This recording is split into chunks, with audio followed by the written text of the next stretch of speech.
جب اسلام کی بات کی جائے اور دین کی بات کی جائے تو لوگوں کو ایسا لگتا ہے کہ صرف عبادت کی بات کی جا رہی ہے، نہیں بلکہ اسلام پورے نظام حیات کا نام ہے۔ اس میں معاملات بھی ہیں اور عبادات بھی ہیں، اور دونوں کو اگر تقسیم کر دیا جائے عبادات اور معاملات تو میں آپ کو بتاؤں کہ 25% صرف عبادات ہے اور 75% معاملات ہیں۔ عبادات جیسے نمازیں ہو گئی، یہ عبادات کے حصے میں آ گئے، روزے، حج، زکوٰۃ، یہ سب عبادات کے معاملات میں ہیں۔ لیکن معاملات میں جو ہے بہت لمبی فہرست ہے۔ تمہارے گھر کے اندر تمہارے بچوں کے حقوق، بیوی کے حقوق، ماں کے حقوق، باپ کے حقوق، پڑوسیوں کے حقوق، پھر لین دین کے معاملات، تجارت کے معاملات، قرض کے معاملات، پھر عدالت کے معاملات، فیصلوں کے معاملات، زندگی کے بہت سارے معاملات، یہ سب معاملات میں ہیں۔ اور اسی لیے فرمایا گیا کہ جو بندہ معاملات میں اچھا ہے وہی اصل دیندار ہے۔ بہت سارے لوگ کیا سمجھتے ہیں کہ یہ نمازی ہے، ہمیشہ مسجد کا پابند رہتا ہے تو اسے دیندار ہی سمجھتے ہیں۔ ہونا تو چاہیے کہ وہ دیندار ہو، لیکن اس کے معاملات کو بھی دیکھو کہ اگر وہ معاملات میں گڑبڑ ہے، یعنی لوگوں کے پیسے کھا جاتا ہے، لوگوں سے جھوٹے وعدے کرتا ہے، یا پھر دھوکہ دھڑی کے کاموں میں ملوث ہے، تو وہ شخص دیندار نہیں ہے۔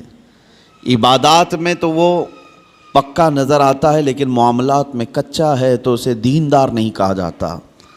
اسی لیے نبی پاک صلی اللہ تعالیٰ علیہ وسلم نے سختی کے ساتھ معاملات کے بارے میں بہت احکامات نافذ فرمائے، یہاں تک کہ حقوق بھی جو ہیں وہ دو قسم کے ہیں، حقوق اللہ، حقوق العباد۔ کچھ گناہ ایسے ہیں جس کا تعلق آپ نے ایسے گناہ کیے جس کا تعلق اللہ سے، اللہ کی نافرمانی سے، شراب پیا، نمازیں چھوڑ دیں، یا کوئی اور گناہ کیا، یہ وہ گناہ ہیں جس سے اللہ کی بارگاہ میں آپ کو معافی طلب کرنی ہے، اور اللہ کریم ہے، رؤوف و رحیم ہے، جب وہ چاہے معاف فرمائے۔ لیکن کچھ گناہ ایسے ہیں جن کا تعلق بندوں کے حق سے ہے۔ کسی کا پیسہ لے لیا اور اس کو دیتا نہیں، کسی کو اذیت دیا، مار پیٹ کیا، گالی گلوچ کیا، یہ سب بندوں کے حقوق ہیں۔ اور اس کے بارے میں نبی پاک صلی اللہ علیہ وسلم نے ارشاد فرمایا، جب تک بندہ معاف نہیں کرے گا اللہ معاف نہیں فرماتا۔ یہ سخت قسم کے احکام ہیں، اسی لیے ہمیں زیادہ طور پر اہتمام معاملات میں کرنا چاہیے۔ آج دنیا بھر میں ہماری ایک امیج بن کر کے آ رہی ہے کہ ہم معاملات میں کچے ہوتے ہیں۔ مسلمانوں کے ساتھ لوگ لین دین بند کر چکے ہیں، تجارت کرنے میں ہچکچاتے ہیں۔ ایک دو جگہ نہیں، بہت ساری جگہوں پر میں نے یہ بات اپنے کانوں سے سنی، لوگ کتراتے ہیں۔ کیوں؟ بہت سارے لوگ تجارت کرنے پر لگے تو ہیں، ان کی داڑیاں بھی ہیں، ٹوپیاں ہیں، لیکن وہ جھوٹ بولتے ہیں اور سامنے والے کو دھوکہ دیتے ہیں۔ میں سب کی بات نہیں کرتا، لیکن چند لوگوں کے اس طرح کی حرکات سے اسلام اور مسلمانوں پر ایک عظیم دھبہ ہے۔ اور یہ بھی فرمایا گیا کہ جب معاملات میں تم کچے ہوگے تو آزمائش میں مبتلا ہو جاؤ گے، مصیبتوں میں گرفتار ہوگے اور برکت اٹھا لی جائے گی۔ جھوٹ بول کر کے آدمی کتنا کما لے گا، لیکن اس میں برکت نہیں ہے۔ نبی پاک صلی اللہ تعالیٰ علیہ وسلم ہمارے لیے سب سے بہترین اسوہ ہیں، بہترین آئیڈیل ہیں۔ معاملات میں اللہ کے حبیب صلی اللہ تعالیٰ علیہ وسلم نے جو کردار اختیار فرمایا ہے وہ رہتی دنیا تک اس کی مثال کوئی نہیں پیش کر سکتا۔ اور اسی اسوہ پر، انہی کے نقش قدم پر چل کر صحابہ اکرام رضوان اللہ علیہم اجمعین نے دنیا میں اپنے ایک عظیم اخلاق پیش کیے معاملات کے بارے میں، چاہے وہ پڑوسیوں کے معاملات ہوں، چاہے وہ لین دین کے معاملات ہوں، چاہے وہ عدالت کے معاملات ہوں۔ بندوں کے حقوق کے سلسلے میں صحابہ بہت الرٹ تھے، بہت ہی زیادہ الرٹ تھے۔ حضور پاک صلی اللہ تعالیٰ علیہ وسلم جس بارے میں سب سے زیادہ مشہور تھے مکہ میں، آپ کے اعلان نبوت سے پہلے کی بات کر رہا ہوں، آپ کو جو لقب سے مکہ کے کفار پکارتے تھے وہ صادق الوعد الامین، امانتوں کا سچا آدمی اور وعدے کا پکا آدمی، حضور پاک صلی اللہ تعالیٰ علیہ وسلم کو اس لقب سے وہ پکارتے تھے، سچ بولنے والا اور اپنے وعدے کا پکا آدمی۔ حضور اکرم صلی اللہ تعالیٰ علیہ وسلم ایک مرتبہ مدینہ طیبہ سے گزر رہے تھے، ایک قافلہ تھا، طارق المحاربی نام کے ایک راوی ہیں، انہوں نے پوری ایک لمبی حدیث روایت کی ہے، کہتے ہیں کہ ہم لمبے سفر سے آئے تھے، ہمارا قافلہ تھا، ہمارے قافلے میں ایک لال رنگ کا اونٹ بھی تھا، سرخ اونٹ جس کو کہتے ہیں، اور اس زمانے میں سرخ اونٹ کی بڑی قیمت ہوتی تھی، بہت مہنگا اونٹ ہوتا تھا۔ حضور پاک صلی اللہ تعالیٰ علیہ وسلم کا گزر وہاں سے ہو رہا تھا، آپ رک گئے، ان لوگوں سے خیر خیریت پوچھی، کہاں سے قافلہ آ رہا ہے، کہاں جا رہا ہے، اور پھر اس کے بعد اس اونٹ کو نبی پاک صلی اللہ علیہ وسلم نے دیکھا اور پسند فرمایا، اور ان سے کہا کیا تم یہ اونٹ مجھے بیچو گے؟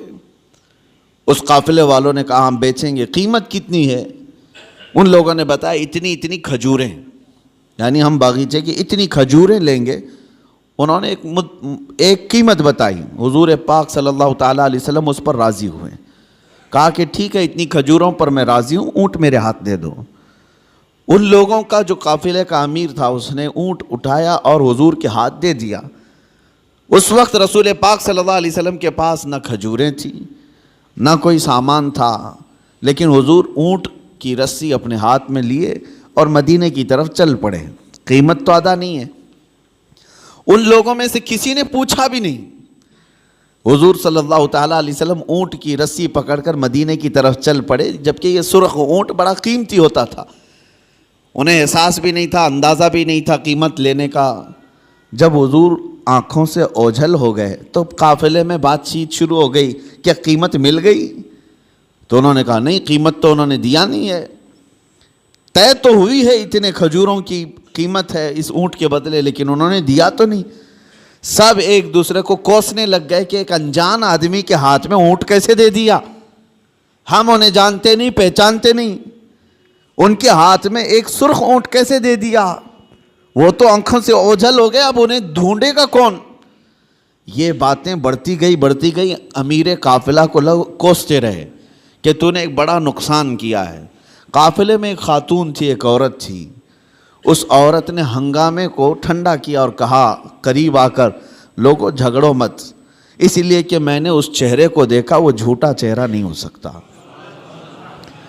ان کی باتوں کو میں نے سنا ہے، وہ شہد سے زیادہ میٹھی ہیں، ان کے بیٹھنے اور اٹھنے کے انداز کو میں نے دیکھا ہے، وہ دنیا کا کوئی عظیم آدمی ہے، انتظار کیوں نہیں کرتے؟ یہاں تک کہ شام ہو گئی اور رات ہو گئی۔ رات کو قافلہ جہاں پڑاؤ کیا تھا سب اپنے اپنے خیموں میں موجود تھے۔ نبی پاک صلی اللہ تعالیٰ علیہ وسلم کے ایک صحابی یا دو صحابہ اپنے ہاتھوں میں کھانے کی بڑی بڑی طبق لے کر کے آئے اور اس قافلے والوں سے کہا فلاں بن فلاں کہاں ہے؟ لوگ باہر آئے، پوچھا کہ کون ہے؟ آئے ہوئے صحابہ نے کہا ہم محمد الرسول اللہ صلی اللہ علیہ وسلم کے غلام ہیں، ہم ان کی طرف سے آئے ہیں، دن میں ہمارے آقا نے آپ سے اونٹ خریدا تھا، اس کی قیمت کھجوریں پوری جتنی طے ہوئی تھی وہ ہم لے کر کے آئے ہیں مدینے سے۔ وہ کھجوریں پوری لا کر کے دیا اور کہا رسول پاک صلی اللہ تعالیٰ علیہ وسلم نے ساتھ میں ہمیں تمہارے پورے قافلے کے رات کے کھانے کا بھی انتظام فرمایا۔ قافلے والوں نے کھانا بھی لیا اور کھجوریں جو قیمت میں تھی وہ بھی لیا۔ یہ عرب میں اس طرح کا پہلا واقعہ تھا، ورنہ جو نظروں سے اوجھل ہو گیا وہ ہمیشہ کے لیے ختم ہو گیا۔ حضور پاک صلی اللہ تعالیٰ علیہ وسلم نے ان کے دلوں میں ایسے اخلاق بٹھائے کہ وہ مدینے میں ڈھونڈتے پھرتے تھے کہ وہ محمد ہیں کہاں، رسول پاک صلی اللہ تعالیٰ علیہ وسلم ہیں کہاں۔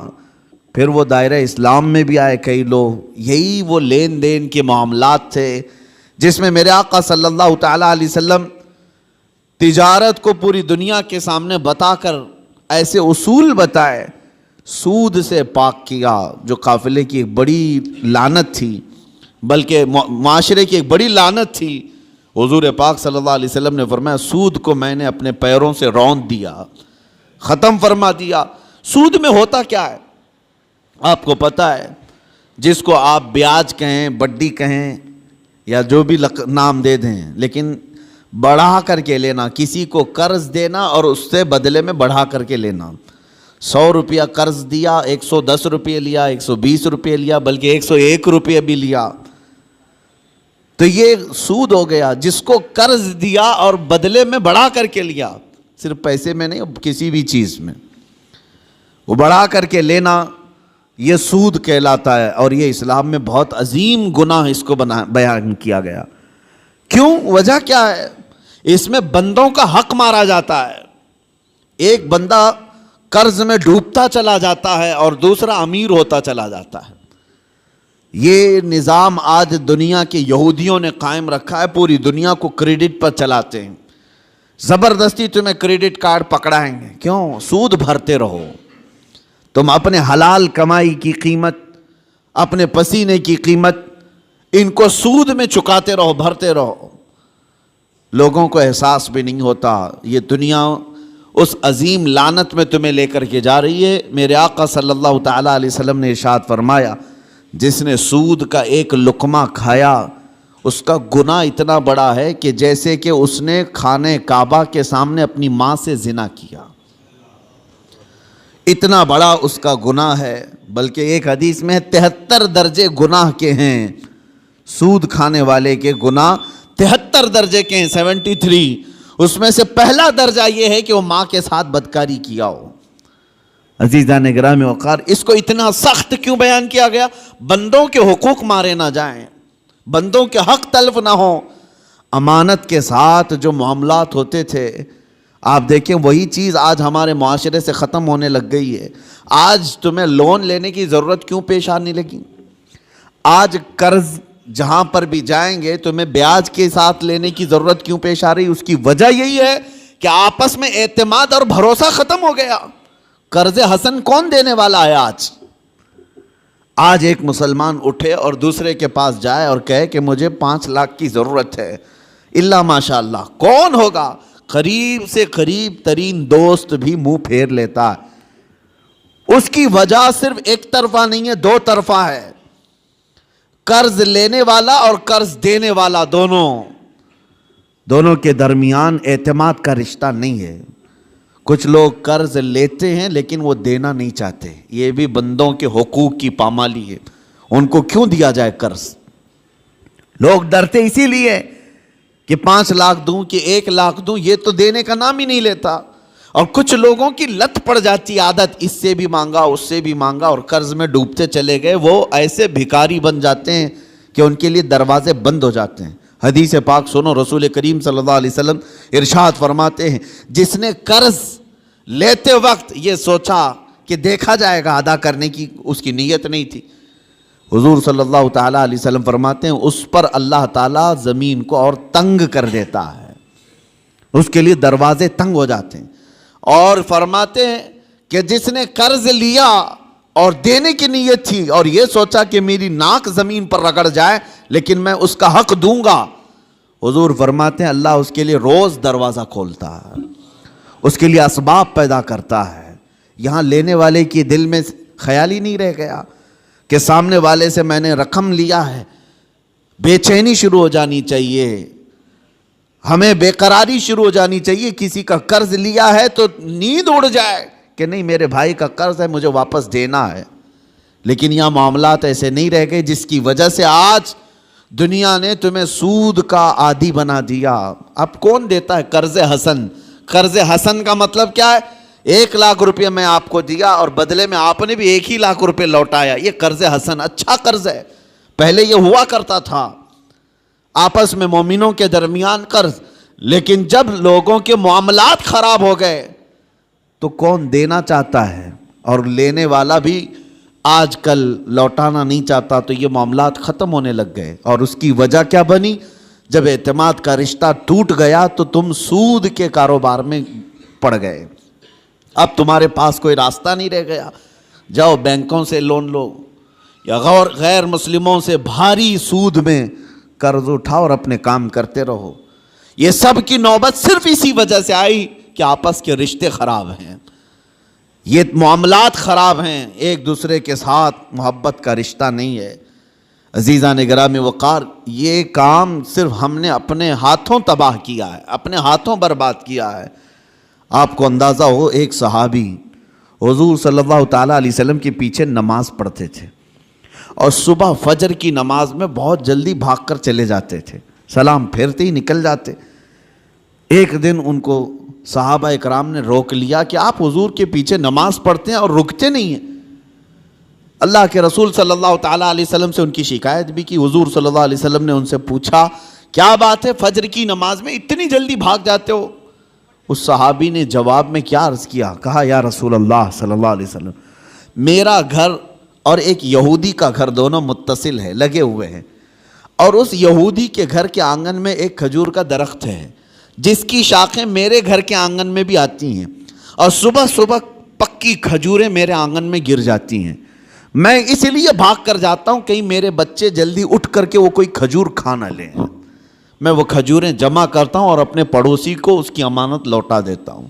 روز میرا یہ کام ہے، مجھے ڈر لگا رہتا ہے کہ کہیں میرے بچے وہ ناجائز کھجوریں نہ کھا لیں، پڑوسی کی کھجوریں جو ہمارے آنگن میں گری ہیں۔ یہ صحابہ کے اخلاق تھے۔ وہ یہودی تھا پڑوسی، اس کی ایک کھجور کھانا بھی انہیں گوارا نہیں تھا۔ کیا ہم نے بچوں کی یہ تربیت کی ہے؟ دوسرے کا مال نہیں اٹھانا چاہیے۔ یہاں تو بازار میں جا کر بھاؤ تاؤ پوچھتے ہوئے نہ جانے کتنے انگور کھا جاتے ہیں لوگ، پھل پوچھتے پوچھتے کتنے تو چیک کرنے میں کھا جاتے ہیں، جبکہ یہ بھی جائز نہیں، بغیر اس کی اجازت کے، بغیر اس کی اجازت کے تمہارے لیے جائز نہیں ہے۔ اس صحابی کی یہ بات سن کر نبی پاک صلی اللہ تعالیٰ علیہ وسلم نے ارشاد فرمایا، کوئی ہے ہم میں سے، میرے صحابہ میں سے، جو اس یہودی کا درخت خرید کر کے میرے اس صحابی کو دے دے تاکہ یہ سکون سے نماز پڑھ سکے۔